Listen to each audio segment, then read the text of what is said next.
ಓಂ ಶ್ರೀ ಗುರು ಬಸವಲಿಂಗಾಯ ನಮಃ. ಕುರುಡಿಯ ಹಾದರಕ್ಕೆ ಊರೆಲ್ಲ ನಿದ್ದೆಗೆಡು ಅನ್ನುವ ಮಾತಿದೆ. ಅಮೆರಿಕ, ಇಸ್ರೇಲ್ ಮತ್ತು ಇರಾನ್ ನಡುವಿನ ಯುದ್ಧ ಬಹುಶಃ ಇಡೀ ಜಗತ್ತನ್ನೇ ತಲ್ಲಣಗೊಳಿಸಿಬಿಟ್ಟಿದೆ. ಇವರ ಹಾದರತನದ ಚಟುವಟಿಕೆಗಳಿಗೆ ಇಡೀ ವಿಶ್ವದ ಜನವೇ ಬೆಲೆಯನ್ನು ತೆರಬೇಕಾದಂಥ ದಿನಗಳಲ್ಲಿ ನಾವಿದ್ದೇವೆ. ಇಂಥ ಜನಗಳಿಗೆ ಬಸವ ಸ್ಪರ್ಶ ಆದರೆ, ಬಸವ ತತ್ವದ ಪರಿಚಯ ಆದರೆ ಖಂಡಿತವಾಗಿಯೂ ಅವರು ಮನುಷ್ಯತ್ವದ ವಿರುದ್ಧ ಯುದ್ಧವನ್ನು ಮಾಡಲಿಕ್ಕೆ ಅಥವಾ ಅದರಲ್ಲಿ ತೊಡಗಲಿಕ್ಕೆ ಸಾಧ್ಯ ಇಲ್ಲ. ಆದರೆ ಇವರಿಗೆ ಈ ತತ್ವವನ್ನು, ಈ ಚಿಂತನೆಯನ್ನು ಹೇಳಿಕೊಡುವವರು ಯಾರು? ಬೆಕ್ಕಿಗೆ ಗಂಟೆ ಕಟ್ಟುವ ಸಂದಿಗ್ಧ ಸ್ಥಿತಿಯಲ್ಲಿ ಇಲಿಗಳಿವೆ. ಇಸ್ರೇಲಲ್ಲಿ ಮೊಸಾದ್ ಅಂತ ಒಂದು ಅದ್ಭುತವಾದ ಸಂಘಟನೆ ಇದೆ. ಆ ಸಂಘಟನೆಯ ಮುಖ್ಯ ಕೆಲಸ ಅಂದರೆ ವಿದೇಶದಲ್ಲಿರ್ತಕ್ಕಂಥ ಗುಪ್ತ ಮಾಹಿತಿಗಳನ್ನು ಸಂಗ್ರಹಿಸುವುದು, ಶತ್ರು ದೇಶದ ಚಟುವಟಿಕೆಗಳನ್ನು ಅದು ನೋಡಿಕೊಳ್ಳುವುದು ಮತ್ತು ಮತ್ತು ಉಗ್ರವಾದಂಥ ವಿರೋಧಿ ಕಾರ್ಯಾಚರಣೆ ಅದು ಮೊಸಾದ್ ಒಳಗೊಂಡಿರುತ್ತದೆ. ಮತ್ತು ಇದು ರಹಸ್ಯವಾಗಿ ಮಾಡ್ತಕ್ಕಂಥ ಕಾರ್ಯಾಚರಣೆ. ಈ ಕಾರ್ಯಾಚರಣೆ ರಹಸ್ಯವಾಗಿರೋದ್ರಿಂದ ದೇಶದ ಎಲ್ಲ ಗುಪ್ತಚರ ಮಾಹಿತಿಗಳು ಅದಕ್ಕೆ ಲಭ್ಯ ಇರ್ತದೆ. ಲಭ್ಯ ಇರುವ ಕಾರಣಕ್ಕಾಗಿ ಬಹುಶಃ ಅಮೆರಿಕದ ಅಧ್ಯಕ್ಷ ಡೊನಾಲ್ಡ್ ಟ್ರಂಪ್ ಏನಿದಾರಲ್ಲ, ಈ ಮೊಸಾದ್ ಕೈಯಲ್ಲಿ ಸಿಕ್ಕಿಬಿದ್ದಿದ್ದಾರೆ ಅಂತ ಯಾರಿಗಾದರೂ ಅನಿಸ್ತದೆ. ಎಫ್ಸ್ಟೀನ್ ಫೈಲ್, ಕಿರಿಯ ಮಕ್ಕಳೊಂದಿಗೆ ನಡೆಸಿದಂಥ ಒಂದು ವಿಕೃತ ಮನಸ್ಥಿತಿಯ ಚೆಲ್ಲಾಟ ಇದೆಯಲ್ಲ, ಈ ಚೆಲ್ಲಾಟ ಜಗತ್ತಿನ ತುಂಬೆಲ್ಲ ಜಗಜ್ಜಾಹಿರಾದರೆ ನಮ್ಮ ಮುಖಕ್ಕೆ ಮಂಗಳಾರತಿ ಖಂಡಿತ ಅಂತ ತಿಳಿದುಕೊಂಡಿರ್ತಕ್ಕಂಥ ಡೊನಾಲ್ಡ್ ಟ್ರಂಪ್ ದಿನನಿತ್ಯ ಹುಚ್ಚುಚ್ಚಾರ ರೀತಿಯಲ್ಲಿ ವರ್ತನೆ ಮಾಡ್ತಾ ಇದ್ದಾರೆ. ವಿನಾಕಾರಣ ಇರಾನ್ ಮೇಲೆ ದಾಳಿ ಮಾಡುವ ಮೂಲಕ ಜನರ ಆಲೋಚನೆ ದಿಕ್ಕನ್ನು ತಪ್ಪಿಸಿ ತನ್ನ ಬಗ್ಗೆ ಬರುವಂತಹ ಕ್ರಿಟಿಸೈಸ್ಗಳನ್ನು ತಪ್ಪಿಸಿಕೊಳ್ಳುವ ಒಂದು ಇರಾದೆಯಿಂದ ಯುದ್ಧವನ್ನು ಆರಂಭ ಮಾಡಿದಂಥ ಅನೇಕ ಯುದ್ಧದ ವಿಶ್ಲೇಷಕರು, ರಾಜಕೀಯ ತಜ್ಞರು ಈ ಮಾತುಗಳನ್ನು ಅವರು ವ್ಯಕ್ತಪಡಿಸ್ತಾರೆ. ಇವರು ಈ ಅಮೆರಿಕದವರಾಗಿರ್ಬೋದು, ಇಸ್ರೇಲ್ದವರಾಗಿರ್ಬೋದು, ಒಂದು ಪ್ರತಿಷ್ಠೆಗೆ ಬಿದ್ದಿದ್ದಾರೆ.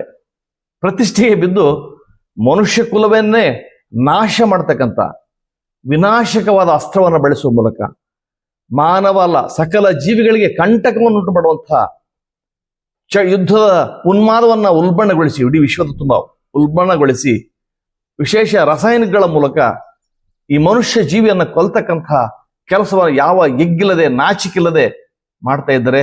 ಇದು ನಿಜಕ್ಕೂ ಖಂಡನೀಯವಾದ ಸಂಗತಿಯಾಗಿದೆ. ಜೀವ ಯಾರದೇ ಇರ್ಬೋದು, ಅದು ಹಿಂದೂ ಇರ್ಬೋದು, ಮುಸಲ್ಮಾನ್ ಇರ್ಬೋದು, ಮಗದೊಂದು ಜನಾಂಗದವರು ಇರ್ಬೋದು, ಅದು ಜೀವ ಎಂಬ ಅರಿವು ಇವರಿಗೆ ಇಲ್ಲದೆ ಇರತಕ್ಕಂಥದ್ದು ಇವರ ರಾಕ್ಷಸಿ ಪ್ರವೃತ್ತಿಗೆ, ರಾಕ್ಷಸಿ ಮನಸ್ಥಿತಿಗೆ ಸಾಕ್ಷಿಯಾಗಿದೆ. ಬಹುಶಃ ಇವರು ಬಸವಣ್ಣವರ ವಚನ ಓದಿದ್ರೆ ಅಥವಾ ಅವರಿಗೆ ತಿಳಿಸಿಕೊಟ್ರೆ ಈ ಕಾರ್ಯಗಳನ್ನು ಅವರು ಖಂಡಿತ ಮಾಡಲಿಕ್ಕೆ ಸಾಧ್ಯ ಇರಲಿಲ್ಲ. ಆನೆ ನೇರಿಕೊಂಡು ಹೋದರೆ ನೀವು, ಆನೆ ಅಂದರೆ ಒಂದು ಪ್ರತಿಷ್ಠೆಯ ಸಂಕೇತ. ಈ ಪ್ರತಿಷ್ಠೆಯ ಸಂಕೇತವನ್ನು ಇಟ್ಟುಕೊಂಡು, ತಲೆಯಲ್ಲಿ ಇಟ್ಟುಕೊಂಡು, ನಾನು ಜಗತ್ತಿಗೆ ದೊಡ್ಡಣ್ಣ, ನಾನು ಹೇಳಿದಂತೆ ಎಲ್ಲರೂ ಕೇಳಬೇಕು, ನಾನು ಏನು ಹುಕುಂ ಕೊಡ್ತೀನೋ ಅದು ಸಾಧ್ಯ ಆಗ್ಬೇಕು ಅನ್ನೋ ಅಹಂಕಾರ ಇದೆಯಲ್ಲ, ಇದು ಆನೆಯ ನೇರಿಕೊಂಡು ಹೋದಿರೆ ನೀವು, ಕುದುರೆಯ ನೇರಿಕೊಂಡು ಹೋದಿರೆ ನೀವು. ಕುದುರೆ ಅಂದರೆ ಸಂಪತ್ತಿನ ಸಂಕೇತ. ಇರಾನ್ನಲ್ಲಿ ಅನೇಕ ತೈಲ ನಿಕ್ಷೇಪಗಳಿವೆ. ಆ ನಿಕ್ಷೇಪವನ್ನು ವಶಪಡಿಸಿಕೊಳ್ಳುವ ಮೂಲಕ ತಾನು ಇನ್ನಷ್ಟು ಬಲಿಷ್ಠರಾಗಬೇಕಂತಕ್ಕಂಥ ಒಂದು ದುರ್ಭಾವ ಇದೆಯಲ್ಲ, ಈ ದುರ್ಭಾವನೆ ಕುದುರೆಯ ನೇರಿಕೊಂಡು ಹೋದಿರೆ ನೀವು, ಕುಂಕುಮ ಕಸ್ತೂರಿಯ ನೇರಿಕೊಂಡು ಹೋದಿರೆ ಅಣ್ಣ. ಕುಂಕುಮ ಕಸ್ತೂರಿಗಳು ಯಾವತ್ತು ಬರ್ತವೆ ಅಂದರೆ ವಿಜಯದ ಪತಾಕೆಯ ದಿನ, ಸಂಭ್ರಮದ ದಿನ, ಯುದ್ಧವನ್ನ ಗೆದ್ದು ಬಂದನ ನಂತರ ದಿನಗಳಲ್ಲಿ ಆಗುವಂಥ ಆಚರಣೆಗಳು. ಇವುಗಳ ಯಾವಕ್ಕೆ ಈ ಡೊನಾಲ್ಡ್ ಟ್ರಂಪ್ ಎಂಬ ಹುಚ್ಚ ಬಲಿಯಾಗಿದ್ದಾನೆ ಅಂತ ಅನಿಸ್ತದೆ. ಕುಂಕುಮ ಕಸ್ತೂರಿಯ ಪೂಸಿಕೊಂಡು ಹೋದಿರೆ ಅಣ್ಣ, ಸತ್ಯದ ನಿಲವನ ಅರಿಯದೆ ನರಕಕ್ಕೆ ಭಾಜನವಾದಿರಲ್ಲ. ನರಕಕ್ಕೆ ಅವ್ರು ಭಾಜನ ಆಗ್ತಾರೋ ಇಲ್ಲೋ ಗೊತ್ತಿಲ್ಲ. ಇವತ್ತಂತೂ ಈ ನೆಲದಲ್ಲಿ ನರಕವನ್ನೇ ಸೃಷ್ಟಿ ಮಾಡಿದ್ದಾರೆ. ಕಂಡಲ್ಲೆಲ್ಲ ಬಾಂಬುಗಳನ್ನು ಇಕ್ಕುವ ಮೂಲಕ, ವಿಮಾನ ದಾಳಿಗಳನ್ನು ನಡೆಸುವ ಮೂಲಕ, ಕಾಲಾಳಗಳ ಮೂಲಕ ಸೈನಿಕ ಕಾರ್ಯಾಚರಣೆಗಳನ್ನು ನಡೆಸುವ ಮೂಲಕ ಇಡೀ ವಿಶ್ವದಲ್ಲಿಯೇ ಒಂದು ನರಕ ಸದೃಶ್ಯವಾದಂತಹ ಯಮಯಾತನೆಯನ್ನು ಉಂಟು ಮಾಡತಕ್ಕಂಥ, ಕಣ್ಣಿಗೆ ಕರ್ಕಶವಾದಂಥ, ಕಿವಿಗೆ ಕರ್ಕಶವಾದಂಥ, ಕಣ್ಣಿಗೆ ನೋಡ್ಲಿಕ್ಕೆ ಸಾಧ್ಯ ಇಲ್ಲದಂತಹ ಒಂದು ಹೀನ ಸ್ಥಿತಿಗೆ ಜಗತ್ತನ್ನೇ ಇವರು ತಳ್ಳಿಬಿಟ್ಟಿದ್ದಾರೆ. ಈ ಈ ವ್ಯಕ್ತಿಗಳಿಗೆ ಮನುಷ್ಯತ್ವ ಎಂಬುದು ಇರೋದಿಲ್ಲ. ಹದಿಹರಿಯದ ಅಲ್ಲ, ಸಣ್ಣ ಬಾಲೆಯರ ಜೊತೆ ಚಕ್ಕಂದ ಮಾಡಿದಂತಹ ಇವರಿಗೆ ಮನುಷ್ಯತ್ವ ಇರೋದಾದ್ರೆ ಹೇಗೆ? ತನ್ನ ವಿಕೃತತನ ಬಯಲಿಗೆ ಬರಬಾರದೆಂದು ಇನ್ನೊಂದು ದೇಶದ ಮೇಲೆ ದಾಳಿ ಮಾಡಿ ಜನರ ದಿಕ್ಕು ತಪ್ಪಿಸ್ತಕ್ಕಂಥ ಈ ಕರಾಳ ಕೂಟ ನೀತಿಯನ್ನ ವಿಶ್ವದ ಮನುಷ್ಯರೆಲ್ಲರೂ ಖಂಡಿಸಲೇಬೇಕಾಗಿದೆ. ಸದ್ಗುಣವೆಂಬ ಫಲವ ಬಿತ್ತದೆ ಬೆಳೆಯದೆ ಹೋದಿರಲ್ಲ. ಇವರಿಗೆ ಸದ್ಗುಣಗಳ ಪರಿಚಯನೇ ಇಲ್ಲ. ಅಹಂಕಾರ ಇದೆ. ಅಹಂಕಾರ ಇದ್ದವನಿಗೆ ಸರಳತೆ ಅರ್ಥ ಆಗೋದಿಲ್ಲ. ಅಹಂಕಾರ ಇದ್ದವನಿಗೆ ಸತ್ಯ ಅರ್ಥ ಆಗುವುದಿಲ್ಲ. ಅಹಂಕಾರ ಇದ್ದವನಿಗೆ ತನ್ನ ಸುತ್ತ ಒಂದು ಕೋಟೆಯನ್ನ, ಭದ್ರವಾದ ಕೋಟೆಯನ್ನು ಕಟ್ಟಿಕೊಂಡು ಅದರಲ್ಲೇ ವಿರಾಜಮನಾಗಿರ್ತಕ್ಕಂಥ ವ್ಯಕ್ತಿಗೆ ಖಂಡಿತವಾಗಿಯೂ ಜನಸಾಮಾನ್ಯರ ಸಾಮಾನ್ಯ ತಲ್ಲಣ, ನೋವು, ಅವಮಾನ, ಹಿಂಸೆ ಅಥವಾ ಅವರ ಮನಸ್ಸಿಗೆ ಆಗ್ತಕ್ಕಂಥ ಘಾಷಿ ಇದು ಅರ್ಥ ಆಗಲಿಕ್ಕೆ ಸಾಧ್ಯ ಇಲ್ಲ. ಬಹುಶಃ ಈ ಯುದ್ಧೋನ್ಮಾದದಲ್ಲಿ ತೊಡಗಿರ್ತಕ್ಕಂಥ ಜನಗಳಿಗೆ ಬಹುಶಃ ಜನಸಾಮಾನ್ಯರ ಜೀವಗಳ ತಲ್ಲಣ, ಆ ನೋವು ಅರ್ಥ ಆಗಲಿಕ್ಕೆ ಸಾಧ್ಯವೇ ಇಲ್ಲ ಅಂತ ಅನಿಸ್ತದೆ. ಅಹಂಕಾರವೆಂಬ ಸದಮದ ಗಜವೇರಿ, ಇವರಿಗೆ ಅಹಂಕಾರದ ಸದ ಮದ ಗಜೇರಿ ವಿಧಿಗೆ ಗುರಿಯಾಗಿ ನೀವು ಹೋದಿರಲ್ಲ. ಇವರಂತೂ ಆ ವಿಧಿಗೆ ಗುರಿಯಾಗಿ ಹೋಗ್ತಾರೆ. ಆದರೆ ಜನಸಾಮಾನ್ಯರನ್ನ ಇಂಥ ವಿಧಿಗೆ ಅನಿವಾರ್ಯವಾಗಿ ಗುರಿಯಾಗುವಂತೆ ಹೇಳಿ, ಅನಿವಾರ್ಯವಾಗಿ ಗುರಿಯಾಗುವಂತೆ ನೋಡಿಕೊಂಡು ಅವರೆಲ್ಲ ತಲ್ಲಣಗೊಳಿಸ್ತಾ ಇದ್ದಾರಲ್ಲ, ಈ ಬಗ್ಗೆ ನಾವು ಚಿಂತಿಸಲೇಬೇಕಾಗಿದೆ. ಇವರು ದೇಶ ಗುರಿಯಾಗಿ ಲಯವಾಗಿ ಹೋದವರ ಕಂಡೆ. ಅದಕ್ಕೆ ಶರಣ ಹೇಳ್ತಾರೆ, ದೇಶ ಗುರಿಯಾಗಿ ಪ್ರತಿಷ್ಠೆ, ಒಣ ಪ್ರತಿಷ್ಠೆ, ಪೊಳ್ಳು ಪ್ರತಿಷ್ಠೆ. ಇವರು ಯಾರ್ಯಾರನ್ನೋ ಕೊಲ್ಲ ಮೂಲಕ ತಾವು ಇಡೀ ವಿಶ್ವವನ್ನು ಆಳ್ಬೇಕಂತ ದುರಹಂಕಾರದಲ್ಲಿ ಇರ್ಬೋದು. ಆದರೆ ಇವರು ಕೊನೆಯಲ್ಲಿ ಉಳಿತಾರ? ಅದಕ್ಕೆ ಬಸವಣ್ಣವರು ಕೇಳಿದ್ದು, ಕೊಂದವರು ಉಳಿದರೆ ಕೂಡಲ ಸಂಗಮದೇವ ಅಂತ. ಕೊಂದವರು ಮತ್ತೆ ಉಳ್ಳಿಕ್ಕೆ ಸಾಧ್ಯನ? ಕೆಲವು ದಿನ ಇರ್ಬೋದು ಅಷ್ಟೇ. ಕೆಲವು ದಿನ ನಮ್ಗಿಂತ ಹೆಚ್ಚು ವರ್ಷಗಳ ಬಾಳಿಕೆ ಬರ್ಬೋದು.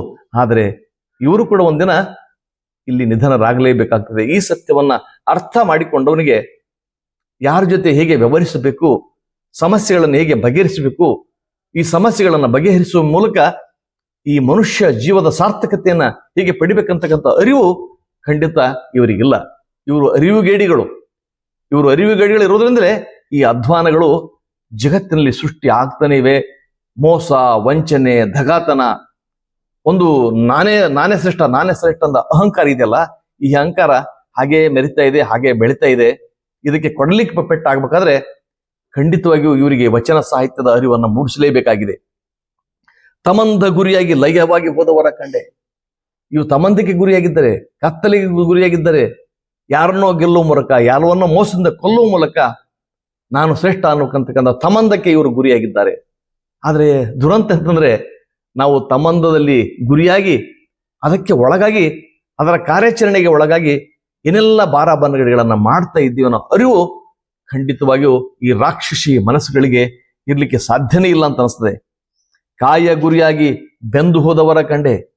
ಈ ಕಾಯಕ್ಕಾಗಿ ಗುರಿಯಾಗಿ, ಇದು ನಾನು ಚೆನ್ನಾಗಿಟ್ಕೊಳ್ಬೇಕು, ಚೆನ್ನಾಗಿ ಕಾಣಬೇಕು, ಇದಕ್ಕಾಗಿ ನಾವು ಏನಾದ್ರೂ ಮಾಡ್ಬೇಕು ಅಂತಕ್ಕಂಥ ಈ ಭಾವ ಇದೆಯಲ್ಲ,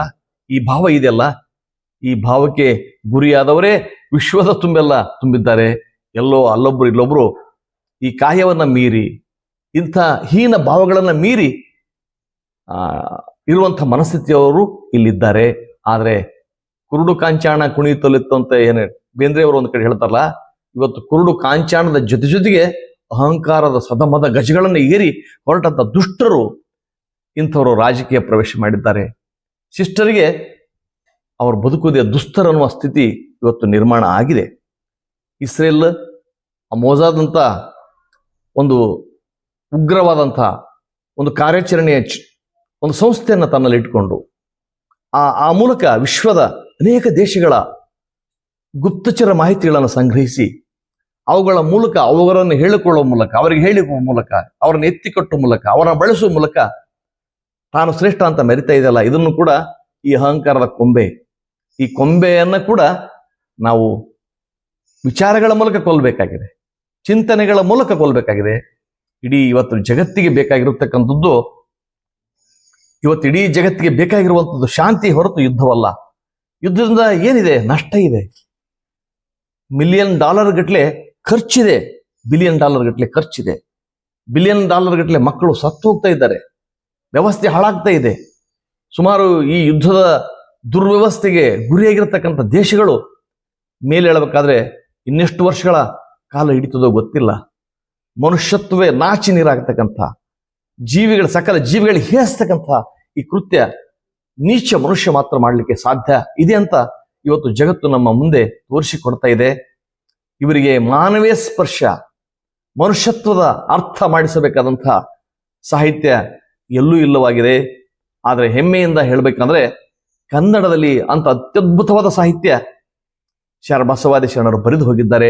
ಈ ಶರಣ ಸಾಹಿತ್ಯವನ್ನ ಜಗತ್ತಿಗೆ ತಲುಪಿಸುವ ಮೂಲಕ ಜಗತ್ತಿಗೆ ಇವತ್ತು ಸಂಜೀವಿನಿಯಾಗಿರ್ತಕ್ಕಂಥ ಟಾನಿಕ್ ಯಾವುದಿದೆ ಅಂದ್ರೆ ವಚನ ಸಾಹಿತ್ಯ. ಈ ಸಾಹಿತ್ಯವನ್ನ ಹೇಳಿಕೊಡುವ ಮೂಲಕ ದೇಶದ ಅನೇಕ ಜ್ವಲಂತ ಸಮಸ್ಯೆಗಳಿಗೆ, ಅಂತಾರಾಷ್ಟ್ರದ ಹಲವಾರು ಸಮಸ್ಯೆಗಳಿಗೆ ಅಲ್ಲಿ ಅನೇಕ ಪರಿಹಾರಗಳಿವೆ. ಈ ಪರಿಹಾರಗಳನ್ನ ತಿಳಿಸಿಕೊಡುವಂತಹ ಕೆಲಸವನ್ನ ನಾವು ಮಾಡಲೇಬೇಕಾಗಿದೆ. ಇದೇ ಸಂದರ್ಭದಲ್ಲಿ ವಚನಗಳು ಜಗತ್ತಿನಾದ್ಯಂತ ಆಗಬೇಕಾಗಿದೆ. ಜಗದಗಲ ಮುಗಿಲಗಲ ಮಿಗೆಯಗಲ ನಿಮ್ಮಗಲ ಪಾತಾಳದಿಂದ ತತ್ತ ಬ್ರಹ್ಮಾಂಡದಿಂದ ತತ್ತ ಅಂತ ಹೇಳ್ತಾರೆ ಶರಣರು. ಹಾಗೆ ಈ ವಚನಗಳನ್ನ ವಿರಾಟ್ ರೂಪ ಸ್ವರೂಪದಲ್ಲಿ ಹೇಳುವ ಮೂಲಕ, ಪ್ರಸಾರ ಮಾಡುವ ಮೂಲಕ ಈ ವಿಶ್ವಕ್ಕೆ ಮತ್ತೆ ಶಾಂತಿಯನ್ನ ತಂದು ಕೊಡ್ಲೇಬೇಕಾಗಿದೆ. ಇದು ನಮ್ಮ ನಿಮ್ಮೆಲ್ಲರ ಕರ್ತವ್ಯವಾಗಿದೆ. ಹಿಂಸೆ ಯಾರೇ ಮಾಡಿದ್ರು ಕೂಡ ಅದು ಖಂಡನೀಯವೇ. ಜೀವ ಕೊಂದ್ರು ಅದು ಖಂಡನೀಯವೇ. ಅದು ಯಾವುದೇ ದೇಶ ಆಗಿರ್ಬೋದು, ಸ್ವತಃ ನನ್ನ ದೇಶ ಆಗಿದ್ರು ಕೂಡ, ಸ್ವತಃ ನಾನು ಕೂಡ ಹಿಂಸೆಗೆ ಇಳಿದ್ರು ಕೂಡ ಅದು ಖಂಡನೀಯ ಇದೆ. ಬಸವ ತತ್ವ ಒಂದೇ ವಿಶ್ವವನ್ನು ಗೆಲ್ಲುವಂಥ, ವಿಶ್ವಕ್ಕೆ ಮಾದರಿಯಾಗುವಂಥ, ಮನುಷ್ಯ ಅಲ್ಲ ಸಕಲ ಜೀವಾತ್ಮರು ಲೇಸಾಗುವಂಥ ತತ್ವಗಳು ಅಲ್ಲಿವೆ. ಹಾಗಾಗಿ ಈ ಕುರುಡಿ ಆಧಾರಕ್ಕೆ, ಈ ಕುರುಡರು ಅವರಿಗೆ ಹುಟ್ಟು ಕುರುಡರು, ಅವ್ರಿಗೆ ಕಣ್ಣೇ ಇಲ್ಲ, ಮನುಷ್ಯತ್ವ ಇಲ್ಲ. ಮನುಷ್ಯತ್ವ ಇಲ್ಲದವರ ಕಡೆಗೆ ಇವತ್ತು ಅನೇಕ ದೇಶಗಳು ಒಳಗಾಗಿವೆ. ಇವುಗಳಿಂದ ನಾವು ಅವರಿಗೆ ಎಚ್ಚರಿಸಬೇಕಾದ ದಾರಿ ಅಂದ್ರೆ ಅವರಿಗೆ ಬಸವ ಮಾರ್ಗವನ್ನು ಪರಿಚಯಿಸಬೇಕಾಗಿದೆ. ಬಸವ ಮಾರ್ಗವನ್ನು ಪರಿಚಯಿಸುವ ಮೂಲಕ ಕುರುಡಿಯ ಆಧಾರಕ್ಕೆ ಇತಿಶ್ರೀಯನ್ನ ಆಡೋಣ ಅಂತ ಹೇಳ್ತಾ, ಇದುವರೆಗೆ ನನ್ನೊಂದಿಗೆ ಬಂದ ನಿಮ್ಮೆಲ್ಲರಿಗೂ ಗೌರವದ ಪ್ರೀತಿಯ ಶರಣಾರ್ಥಿಗಳು, ನಿಮ್ಮ ವಿಶ್ವಾರಾಧ್ಯ ಸತ್ಯಂಪೇಟೆ.